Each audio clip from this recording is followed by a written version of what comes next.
నీ డబ్బు నేనే ఉంచుకోనులే. నీ 40,000 ఎప్పుడోకప్పుడు నీకు ఇచ్చేస్తాను. ఎప్పుడో ఒకప్పుడు అంటే కుదరదు, నాకు వెంటనే కావాలి. అబ్బా అరవకు. అలా బోర్డు రూమ్లోకి వెళ్ళి మాట్లాడుకుందాం పద. ఇప్పుడు అక్కడ ఎవరూ ఉండరు. అక్కడైతే మన మాటలు ఎవరికి వినపడవు.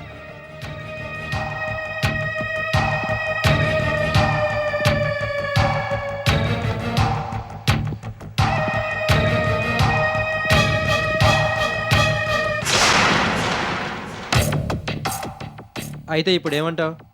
నీ 40,000 నీకు వెంటనే ఇచ్చేయాలంటావు, అంతే కదా? అంతే. నా దగ్గర ఇప్పుడు అంత డబ్బు లేదు. ఆ డబ్బును నేను వాడేసుకున్నాను. మరి ఇప్పుడు ఎలా? నాకు డబ్బు వెంటనే కావాలి. ఎక్కడి నుంచైనా అప్పు తీసుకో. బాగానే ఉంది. ఈ మాత్రం నాకు తెలీదా? ఇప్పటికే నేను పీకల్లో దాకా అప్పుల్లో కూరుకుపోయాను. ఇక నాకు అప్పు ఎవరు ఇవ్వరు. మరి ఇప్పుడు ఏం చేస్తావు? ఇక చేసేదేముంది, మళ్ళీ మొదట్లాగే బ్యాంకు నుంచి డబ్బును డ్రా చేస్తాను. అలా చేయాలంటే బాలకృష్ణ గారు సెల్ఫ్ చెక్ మీద సైన్ చేయాలి కదా. ఆయన ఎందుకు పెడతారు? ఆ పని నేనే చేస్తాను. నువ్వా? అవును. ఏ నువ్వు చేయగలేంది నేను చేయకూడదా? చేయొచ్చు, కానీ చేయలేవని మాత్రం ఖచ్చితంగా చెప్పగలను. ఏ? ఆయన సంతకం చాలా కాంప్లికేటెడ్. నేను చాలా రోజులు ప్రాక్టీస్ చేశాను. ఇప్పటికిప్పుడు నీ వల్ల కాదు. అయితే చెక్ బుక్ తీసుకొస్తాను, నువ్వే సైన్ చేయి. అమ్మో, మాటి మాటికి ఆ పని చేయను, నాకు రిస్క్. అమ్మ పెట్టదు, అడుగు తినానివ్వదని సంతకం నువ్వు చేయవు, నన్ను పెట్టనివ్వవు. ఇక నాకు డబ్బెలా దొరుకుతుంది? ఏదేమైనా సరే నేను ఎలాగోలా ఆ సంతకం ప్రాక్టీస్ చేసి బ్యాంకులోంచి డబ్బు డ్రా చేస్తాను. 1 మినిట్. ఏంటి? నిన్ను చూస్తుంటే జాలేస్తోంది. సరే, ఈసారికి సైన్ చేస్తానులే. ఆ చెక్ బుక్ ఇక్కడికి తీసుకురా. ఆ మాట అన్నావు, బాగుంది. ఇప్పుడే తీసుకొస్తాను. జాగ్రత్త, నువ్వు ఆ సెల్ఫ్ చెక్ బుక్ ఇక్కడికి తీసుకొస్తున్నట్టు ఎవరికీ తెలియకూడదు. ఆ మాత్రం నాకు తెలీదా? మూడో కంటికి తెలియకుండా ఇక్కడికి తెస్తాను. ఓకే.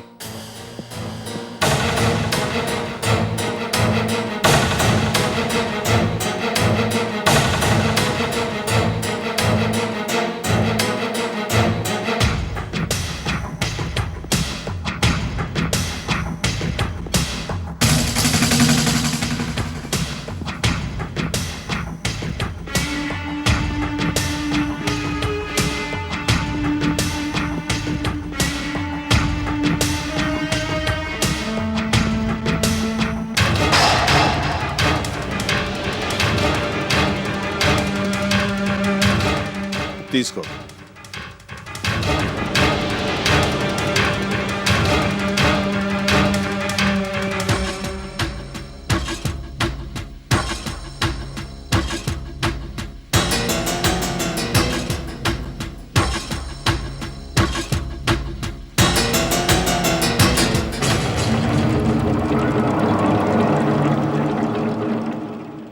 ఇదిగో తీసుకో. ఈ సంతకాన్ని చూస్తే ఫోర్జరీ అని ఎవ్వరూ అనుకోరు. బాలకృష్ణ గారే సైన్ చేశారని ఘంటాపదంగా చెప్తారు. చాలా కష్టపడి ప్రాక్టీస్ చేస్తే ఈ సిగ్నేచర్ అలవాటైంది. ఆయన సంతకం చాలా కాంప్లికేటెడ్.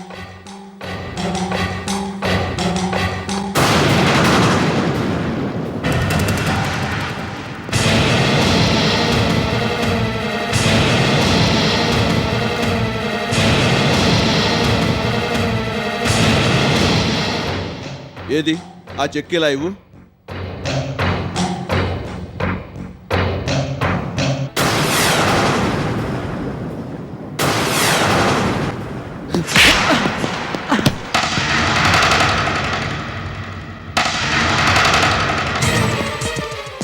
కౌండ్రల్, నీకెంత ధైర్యం? నా సంతకాన్ని ఫోర్జరీ చేస్తావా? పైగా ఈ పాపాన్ని అమాయకురాలైన శ్రీదేవి మీదకి నెట్టావా? పైకి ఎన్నో కబుర్లు చెప్తూ వెనక నుంచి గోతులు తవ్వుతున్నావు అనమాట.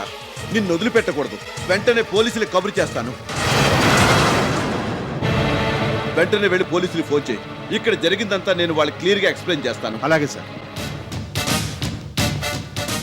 దెబ్బ బాగా తగిలిందా? You fully deserve it. ఆ అకౌంట్స్ ఎగ్జిక్యూటివ్ ని ప్రలోభ పెట్టి తెలివిగా డబ్బు కొట్టేసి ఆ నేరాన్ని నా మీదకి తోసావు. నా మీద అసూయతో ద్వేషంతో కక్ష సాధిద్దాం అనుకున్నావు.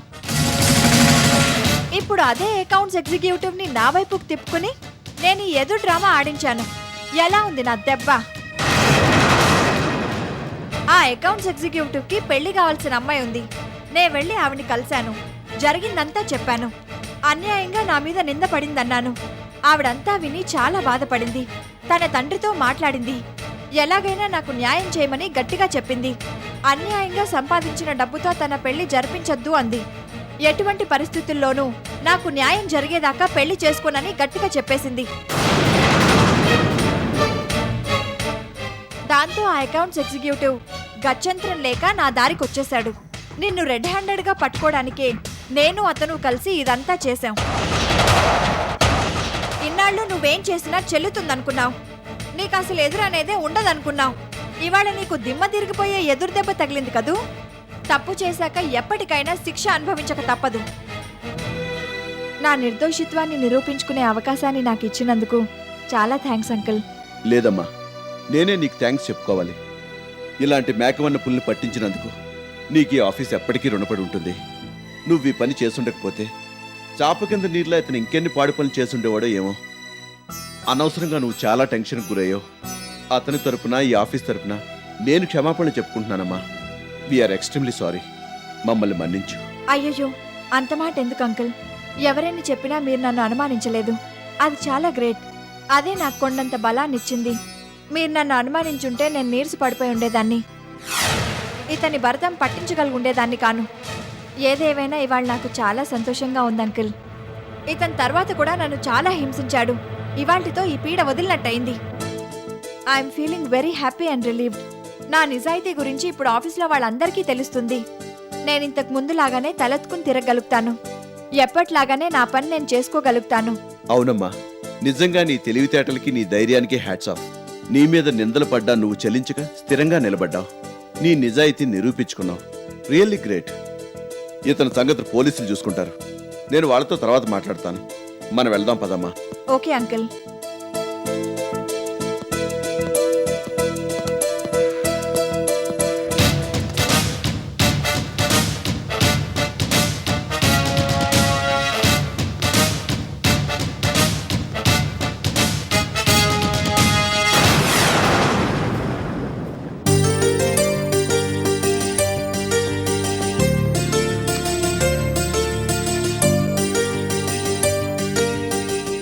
I'm feeling very proud of you.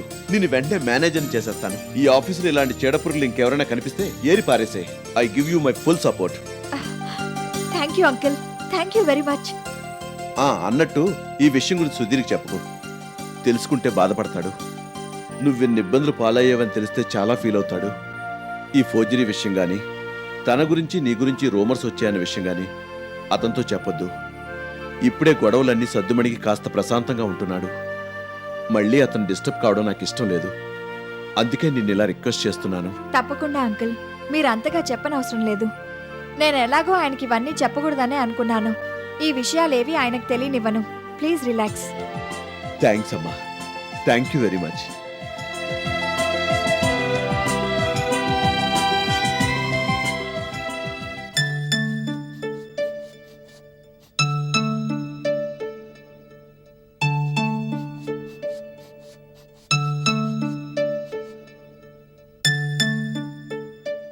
Okay, BP normal, no problem.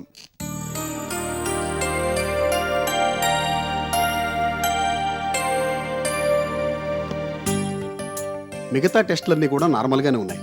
అలా రండి మాట్లాడుకుందాం.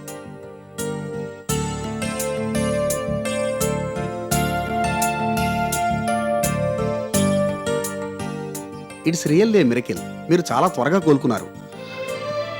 ఇది సుప్రతీక చలవే డాక్టర్ గారు. పగలు రాత్రి నా పక్కనే ఉండి సేవలు చేసింది. నాకు కొత్త ప్రాణం పోసింది. ట్రూ. ఇంకొక 2 రిపోర్ట్లు రావాలి. అవి కూడా నార్మల్గా ఉంటే ఇక మీరు పూర్తిగా కోలుకున్నట్టే. మీరు చెప్పిన ఎక్సర్సైజులు కంటిన్యూ చేయమంటారా డాక్టర్? కొన్నాళ్ళు చేయండి. మీకు ఇప్పటికీ కొద్దిగా బ్యాక్ ఏక్ ఉంది కదా, ఆ ఎక్సర్సైజులు చేస్తే తగ్గిపోతుంది. Okay doctor.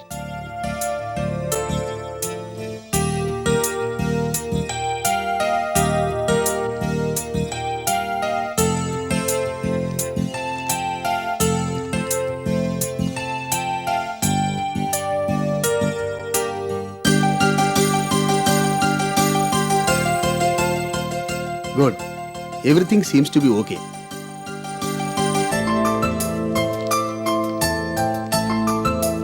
వీటిని డాక్టర్ విలియమ్స్ గారికి ఇవ్వు. నేను ఆయనతో ఒకసారి మాట్లాడతాను. Okay doctor. Doctor Williams London నుంచి వచ్చారు. మంచి ఫిజియోథెరపిస్ట్. కొన్నాళ్ళు ఇక్కడే ఉంటారు. మీకు పరిచయం చేస్తాను. ఆయన మీకు ఎక్సర్సైజులు నేర్పిస్తారు. వాటిని రెగ్యులర్గా చేయండి. బ్యాక్ ఏక్ త్వరగా తగ్గిపోతుంది. అలాగే డాక్టర్, థ్యాంక్ యూ. ఇక మీరు మీ నార్మల్ వర్క్ అటెండ్ అవ్వచ్చు. ఇన్నాళ్ళు ఇంట్లోనే ఉండిపోయారు కదా, బాగా బోర్ కొట్టిందేమో. అవును డాక్టర్ గారు, ఎప్పుడూ బిజీగా ఏవో పనులు చేస్తూ ఉండేవాడిని. ఇప్పుడు ఈ యాక్సిడెంట్ మూలంగా ఇంట్లోనే ఉండిపోవాల్సి వచ్చింది. మొదట్లో తెలియలేదు కానీ ఈ మధ్య బాగా బోర్ కొడుతోంది. ఓ 2 సార్లు ఆఫీస్కి వెళ్తానని అన్నాను. సుప్రతీక్ ఒప్పుకోలేదు. మీరు చెప్పేదాకా ఆఫీస్కి రావడానికి వీల్లేదని ఖచ్చితంగా చెప్పేసింది. She did the right thing. మీ గురించి తెలిసిందే కదా, మీ ఆరోగ్యం గురించి మీరు పట్టించుకోరు. ఎంతసేపు ఇతరుల గురించే ఆలోచిస్తూ ఉంటారు. సుప్రతీక్ గారు నేను చెప్పిన జాగ్రత్తలని తీసుకోబట్టే మీరు త్వరగా కోలుకోగలిగారు. ఇంకొక 2 నెలల వరకు మీరు ఇలాగే జాగ్రత్తగా ఉండాలి. ఆఫీసులో ఎక్కువ స్ట్రెయిన్ అవ్వకండి. అలాగే డాక్టర్. ఎప్పుడన్నా అవసరం అనిపిస్తే నాకు వెంటనే ఫోన్ చేయండి. ఏ టైమైనా పర్వాలేదు. Okay doctor. మీ బ్యాక్ ఏక్ ఏమాత్రం పెరిగినా అశ్రద్ధ చేయొద్దు. వెంటనే నాకు ఫోన్ చేయండి. అలాగే డాక్టర్. మీకు నిద్ర ఎలా పడుతుంది? పర్వాలేదు డాక్టర్, ఈ మధ్య బాగానే పడుతోంది. నేను ఒక టాబ్లెట్ ప్రిస్క్రైబ్ చేస్తాను. ఎప్పుడన్నా నొప్పి ఎక్కువ అనిపించినా లేక నిద్ర పట్టకపోయినా అది వేసుకోండి. అలాగే డాక్టర్.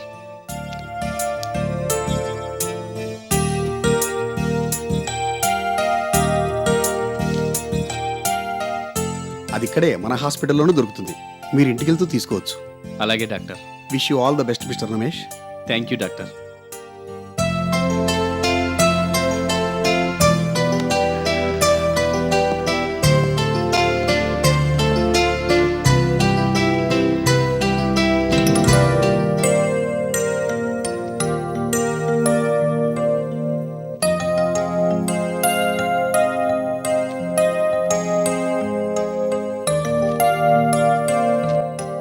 తీసుకో.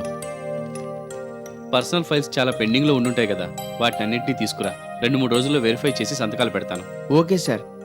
మీరు ఆఫీస్కి రాకపోవడంతో బిల్స్ అన్ని పెండింగ్లో పెట్టేశాం. పేమెంట్స్ కోసం చాలామంది ఎదురు చూస్తున్నారు. Of course I understand. నేను అర్జెంటుగా సైన్ చేయాల్సిన చెక్స్ అన్ని ఇవాళ తీసుకురా. రాత్రి ఎంత లేట్ అయినా పర్వాలేదు, ఫినిష్ చేసే వెళ్తాను. అవసరమైతే ఇంటికి కూడా తీసుకెళ్లి పెడతాను. Okay sir. ఈ పనులు అటుంచితే పెళ్లి పనులన్నీ ఆగిపోయాయి. ఇప్పుడు నేను పూర్తిగా కోలుకున్నట్టే. నా మూలంగానే సుప్రతిక పెళ్లి ఆగిపోయింది. ఇక ఆ విషయంలో ఆలస్యం జరగకూడదు.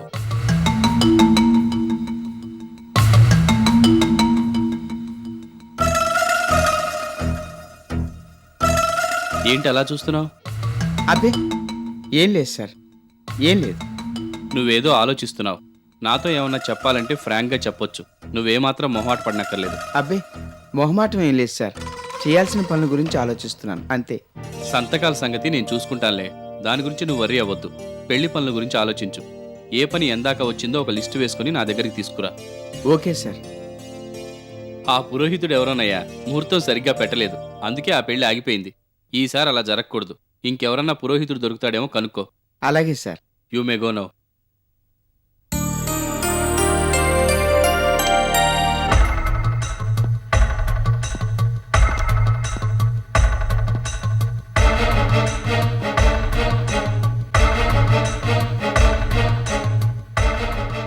నా మూలంగానే సుప్రతిక పెళ్లి ఆగిపోయింది. ఇక ఆ విషయంలో ఆలస్యం జరగకూడదు.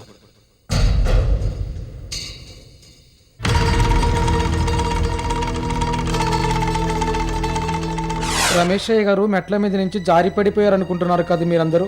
అవును. అది నిజం కాదు. నిజం కదా? ఏంటి నువ్వు మాట్లాడేది? అవును, ఆ రోజు నేను కూడా వెళ్ళాను కదా, అక్కడే ఉన్నాను. కింద నుంచి అంతా చూస్తూనే ఉన్నాను. రమేషయ్య గారు తను ఎటు వెళ్తున్నది చూసుకోకుండా మెట్ల దాకా నడుచుకుంటూ వచ్చేశారు. బాలకృష్ణ గారితో సరదాగా మాట్లాడుతూ వెనక్కి తిరిగి నడుస్తున్నారు. ఆయన మెట్లంచు దాకా వచ్చిన బాలకృష్ణ గారు ఆ విషయం గురించి ఆయనకి చెప్పలేదు. పైగా మెట్లంచు మీద రమేష్ గారు నిలబడినప్పుడు ఆయన్ని చేత్తో కిందకి నెట్టేశారు. అది నా కళ్ళారా చూశాను. బాలకృష్ణ గారు కావాలనే ఇదంతా చేశారు.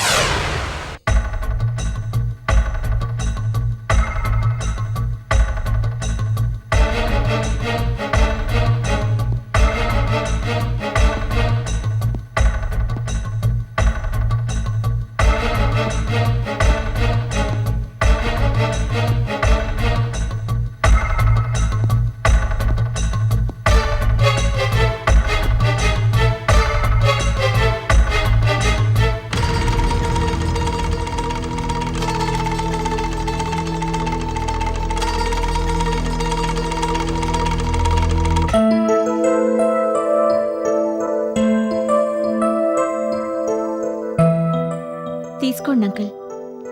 థ్యాంక్స్ అమ్మా. అయినా నీకెందుకు శ్రమ? వంటను తెచ్చేవాడు కదా. ఇందులో ఏముంది అంకుల్, సుధీర్కి ఎలాగూ ఇవ్వాలి. పనిలో పనిగా మీకు కూడా ఓ గ్లాసులో జ్యూస్ పోసి తీసుకొచ్చాను. థ్యాంక్స్ అమ్మా.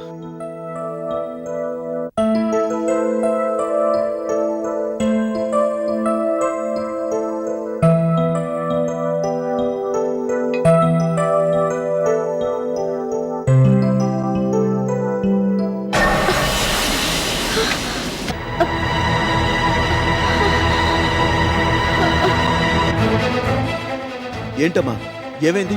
కళ్ళు తిరుగుతున్నాయా? అవును అంకుల్, నిన్న కూడా ఇలాగే కళ్ళు తిరిగాయి. అయ్యయ్యో, అలాగా? నువ్వు అలా సోఫాలో కూర్చో, నేను ఇప్పుడే డాక్టర్ గారికి ఫోన్ చేస్తాను.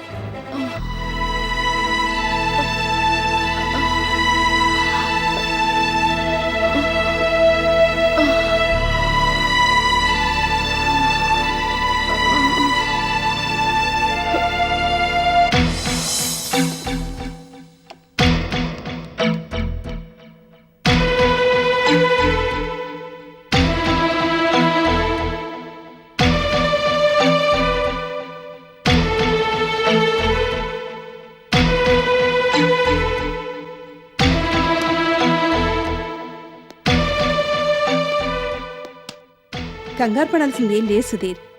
సమత తల్లిగా పోతుంది. Congratulations. Thank you very much doctor. Thank you very much doctor. మీరు తాత కాబోతున్నారు. Congratulations Sudheer, I'm very happy. Thank you very much daddy. Samatha నీ కోసం ఎదురు చూస్తూ ఉంటుంది. నువ్వు వెళ్ళి తనతో మాట్లాడుతూ ఉండు, నేను డాక్టర్ గారిని పంపించేసి వస్తాను. Okay daddy.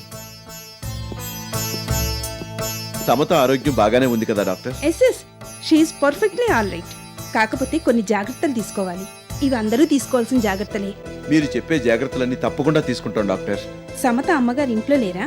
లేరు, ఆవిడ అనాథ శరణాలయంలో చిన్న ఉద్యోగం చేస్తున్నారు. ఆవిడికి అక్కడే మనశ్శాంతి దొరుకుతుందట. ఇక్కడికి రమ్మని ఆవిడకి కబురు చేయండి. ఇలాంటి సమయంలో ఆవిడ సమత పక్కనే ఉంటే బాగుంటుంది. ఓకే డాక్టర్, ఆవిడికి వెంటనే కబురు చేస్తాను.